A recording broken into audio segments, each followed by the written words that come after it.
Hi, everyone. Judge Andrew Napolitano here for Judging Freedom. Today is Monday, May 6th, 2024. Professor Jeffrey Sachs joins us now. Apologies for the late start. These things happen, and gratitude for Professor Sachs and for all of you for waiting for us to get everything back together again. Professor, I have a lot to ask you about, but I want to start with a bizarre incident. Was a Columbia University professor, and you're a member of the faculty, arrested outside of his apartment building in New York City because of words he uttered or expressions he made on the Columbia campus?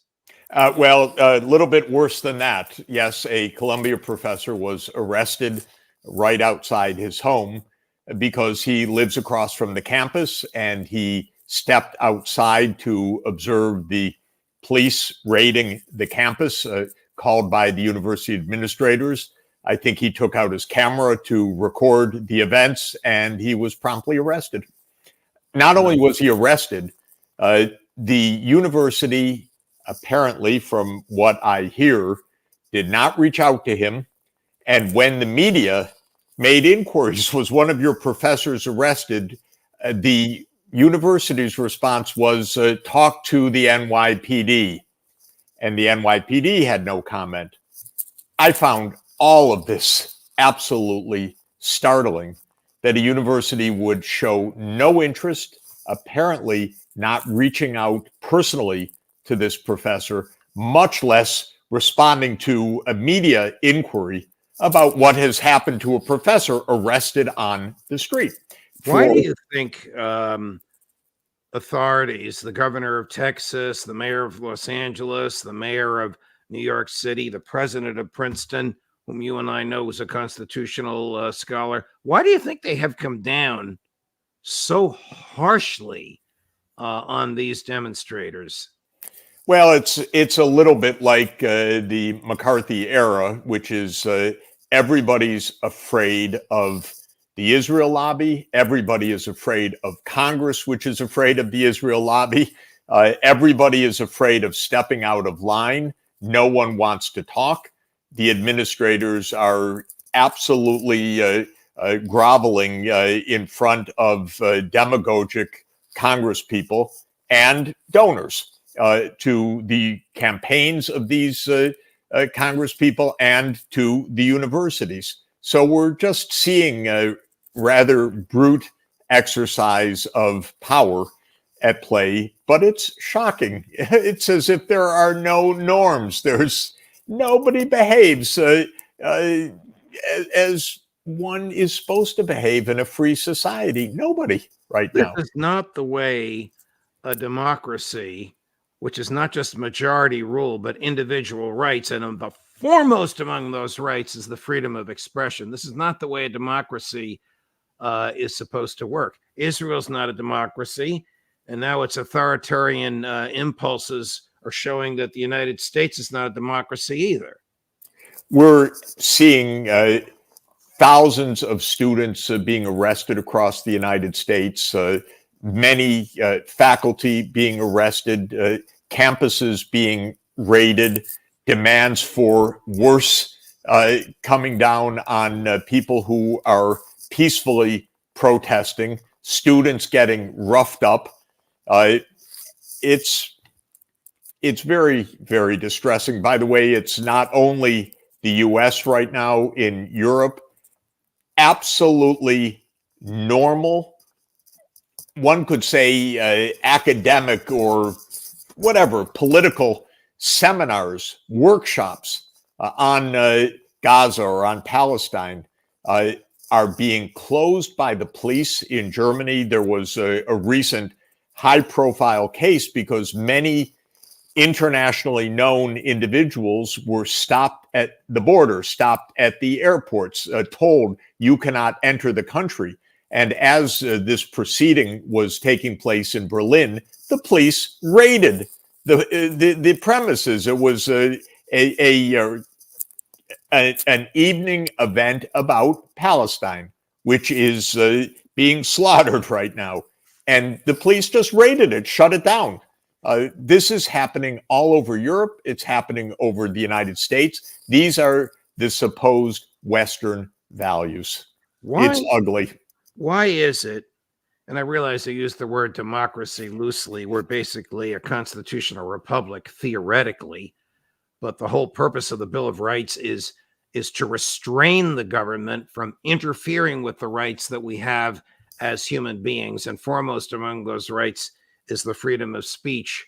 But the government seems to revel in interference with the freedom of speech. Eric Adams, the mayor of New York City, so proud of the violence caused by the New York City police on the Columbia campus. Or one of the aspects of this that I think is important is the police went out of their way to, and the university, to prevent anyone from seeing what was actually happening.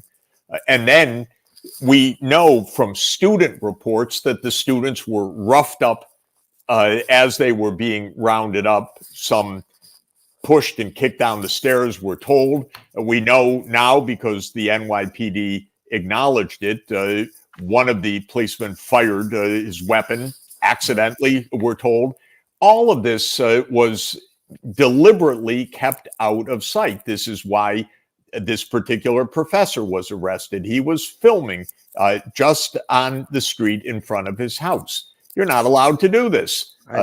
This is how America works right now. I don't know the law in New York State, but in New Jersey, where I was at one point a life tenured judge, the Supreme Court of New Jersey ruled 7-0. You have an absolute right to film the police. Yeah, and obviously it should be a universal right. It certainly should be a right everywhere in the United States. They're public officials. You have the right to film what they're doing. What's amazing about this is how quickly each of the universities has turned to force. Yes. This is what surprises me. These are not last resort episodes. Columbia University administrators say, well, the students raided the building. That was after multiple escalations, threats, suspensions of students for peaceful demonstrations. That was the end of the story, not the beginning of the story. Remember the great Ed Levy, the president of the University of Chicago, eventually became Attorney General of the United States, absolutely refused to call in the Chicago police after he knew what happened in the summer of 1968. Was one of the few college or university presidents to refuse to involve the police and was lauded for it. We'll switch gears. How is it that we have one party in the Congress of the United States of America, and it's the war party, Professor Sachs? This is a very important question.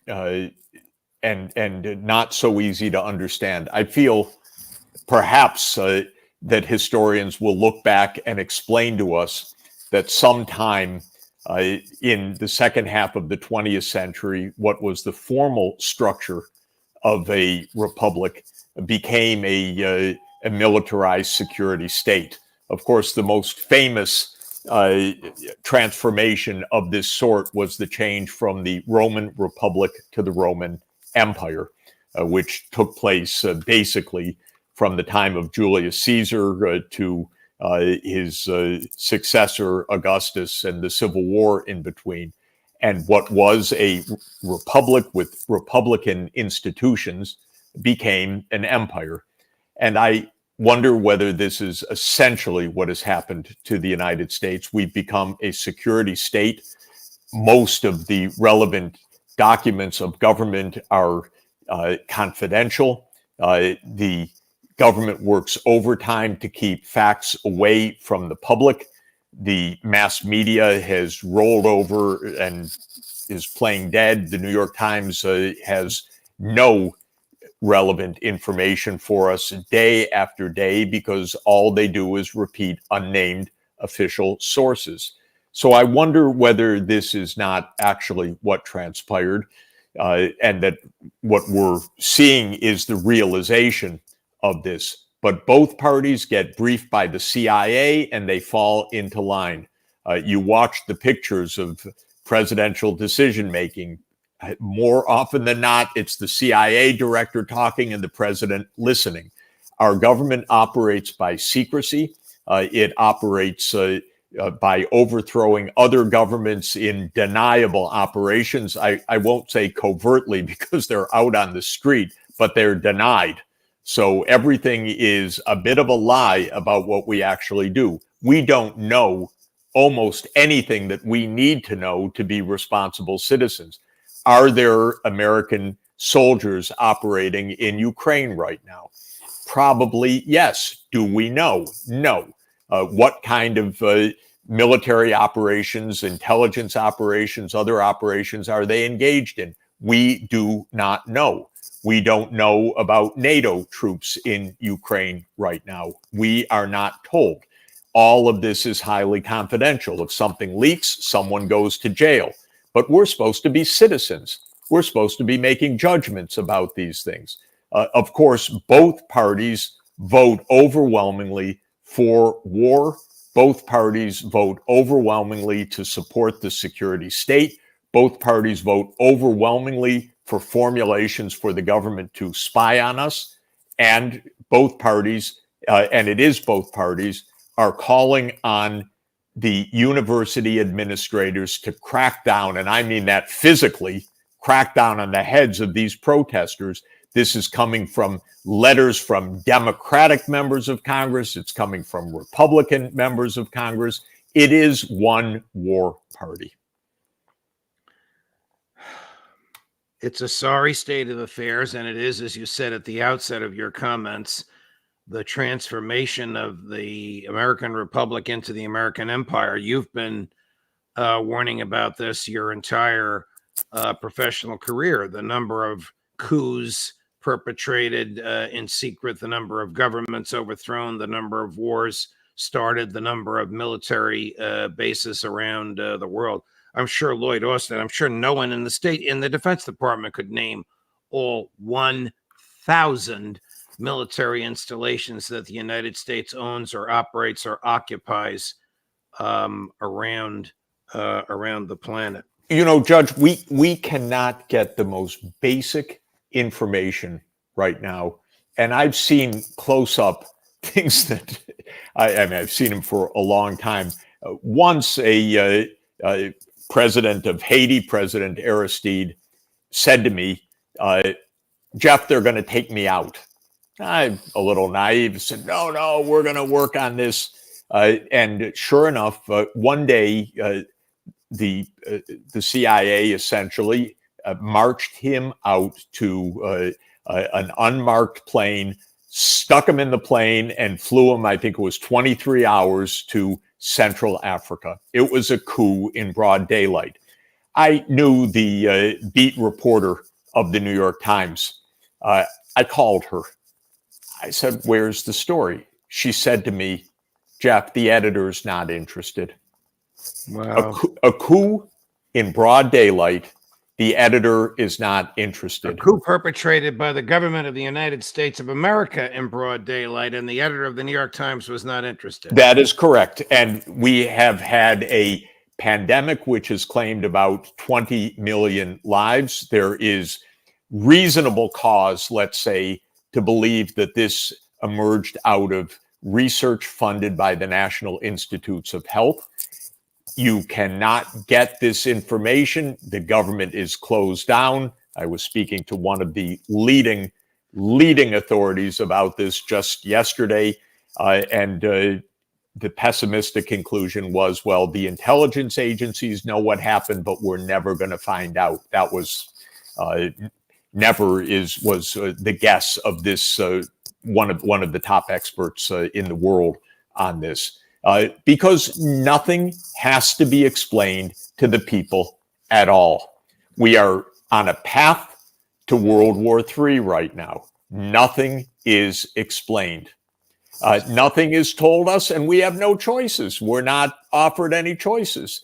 The CIA comes in, does the briefings, and off we go to military escalation. And the public is profoundly unhappy, and the students are getting beaten up. Faculty are getting arrested because you're not supposed to speak about this. And then this concoction that this is about anti-Semitism. Give me a break.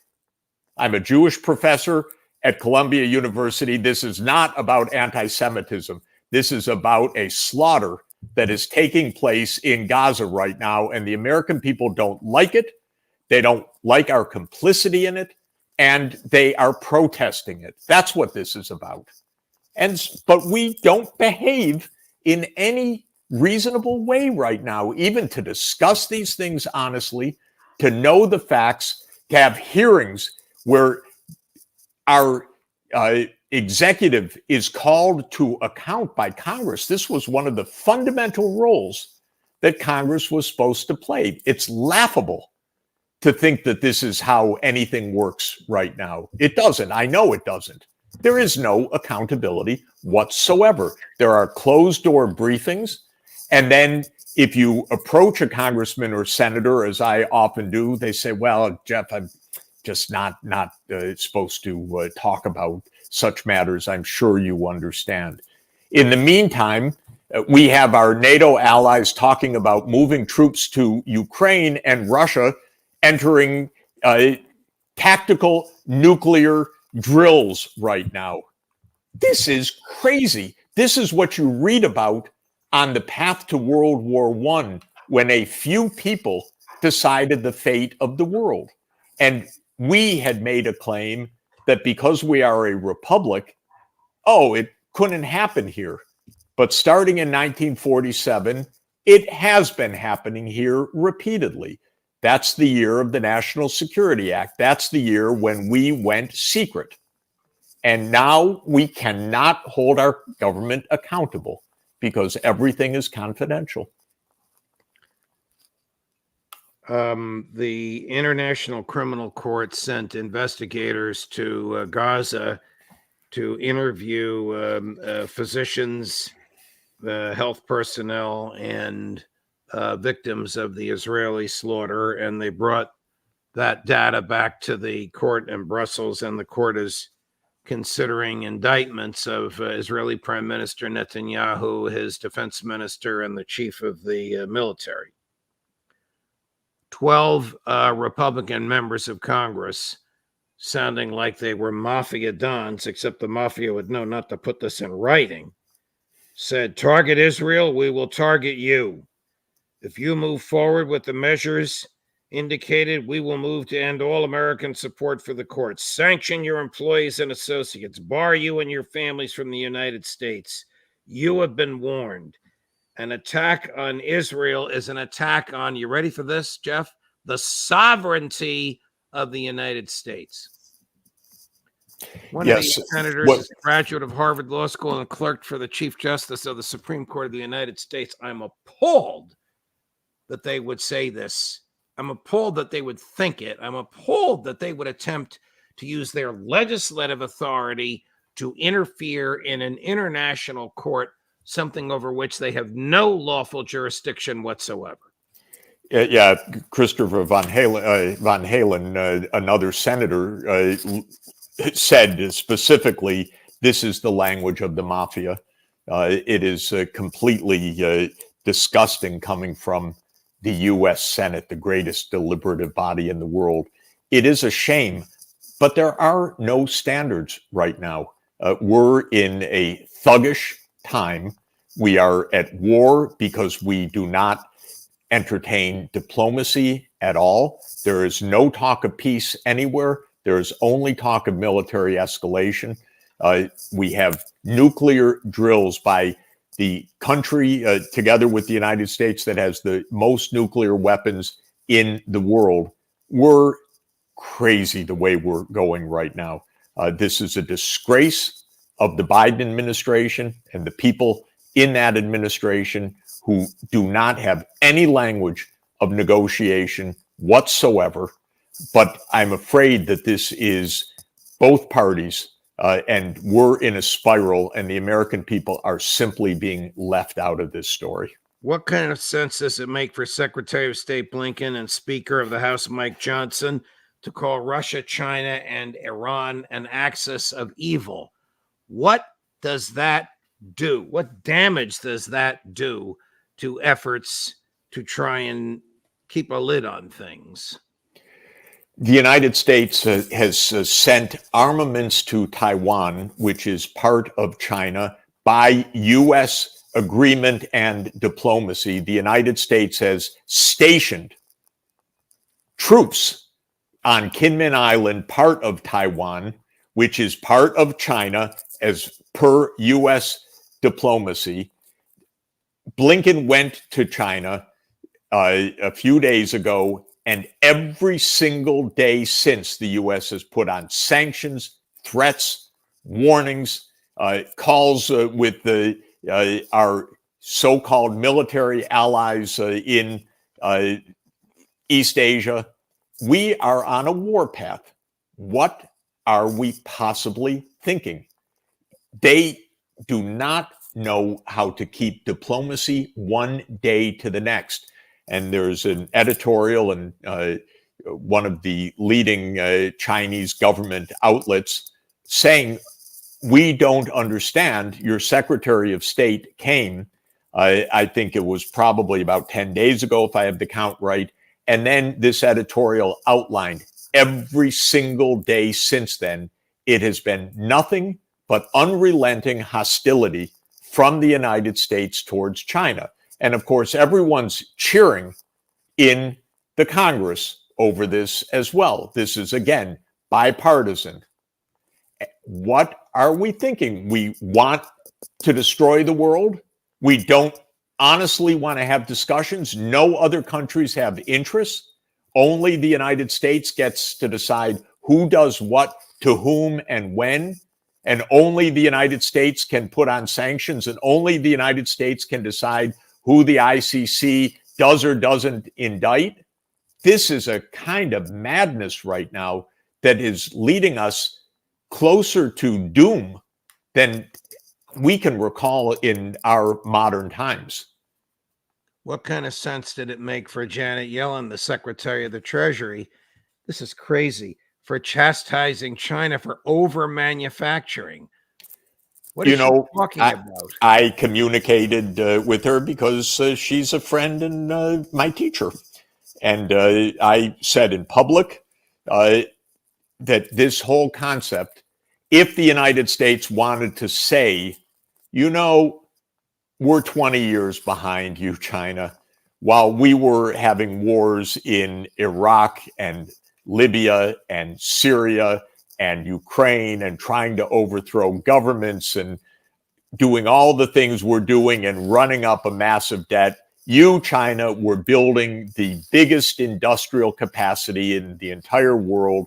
You were lowering the costs of electric vehicles. You were building a global battery supply chain. You were developing 5G and implementing it at low cost, faster than anyone else. You developed the lowest cost photovoltaics. You developed the lowest cost wind turbines. You developed the world's lowest cost fourth generation modular nuclear power plants. That's peaceful nuclear energy, just to be clear with everybody. In other words, China, you've really done something amazing. You've built the whole infrastructure for a clean, green, efficient manufacturing system that produces products that the world wants. You produce the Teslas and the iPhones and so forth, while we were in useless wars and driving up our debt to more than 100% of our national income. Now, if Secretary Yellen had said, you know, we really messed up and we need a little bit of a breather to build back our industry, okay, there would have been some honesty to that. But to go and attack China and unrelenting language of bad-mouthing and terrible antagonism, to say all those things you've been doing, that's terrible. You have to make amends. We demand it. This approach is actually, it doesn't work. It's extremely dangerous. It has left the United States in isolation, diplomatically, economically in the world. Other countries are building financial defenses. part of the problem is these 12 senators are still part of this delusional world that the U.S. can run everything. That is where the arrogance comes in. Right. It's a kind of mix of neurosis, anxiety, and overbearing arrogance, but it's completely destructive for American daily life, by the way. Where does that inflation come from? From disrupting every supply chain in the world. Where does it come from? Right. And then we attack. The only mode we know is to attack and complain and say you're an axis of evil and you have to do what we say and we get to write the sanctions, we get to write the rules.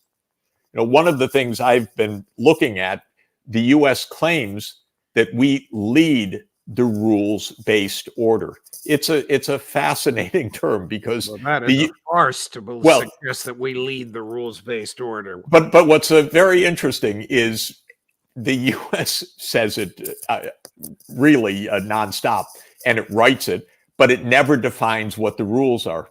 But if you actually look at the rules as in the treaties and obligations and the UN Charter and so forth, it turns out the U.S. is systematically the least compliant country in the entire world with following the rules that the world thinks are the rules, the ones that are embodied in what the world has agreed. So this is where we are right now. And since it doesn't work, the answer is the hard fist. When people say, hey, this isn't working, this is just violence, this isn't making peace, this is crushing other people, this is killing Ukrainians, 500,000 of them, because the U.S. and Biden got it in his mind a decade ago that we were going to force NATO into Ukraine. Like it or not, Ukrainians like it or not, we're going to overthrow a government. We're going to get our military bases in there like we have in 75 other countries. Russia, no red lines. 500,000 deaths later, it doesn't work. The public doesn't want this, but who's asking the public? Professor Sachs, thank you, my dear friend. Thank you for everything you said and for your analysis. We are both off to Italy, but to different places. Be nice to get together there, but I'll see you back in New York one day soon, and I hope you'll be back next week. We will. Excellent. Thanks a lot. Have safe travels. Thank you. All the best. Coming up tomorrow, Tuesday at noon Eastern, Colonel Douglas McGregor, Judge Napolitano for Judging Freedom.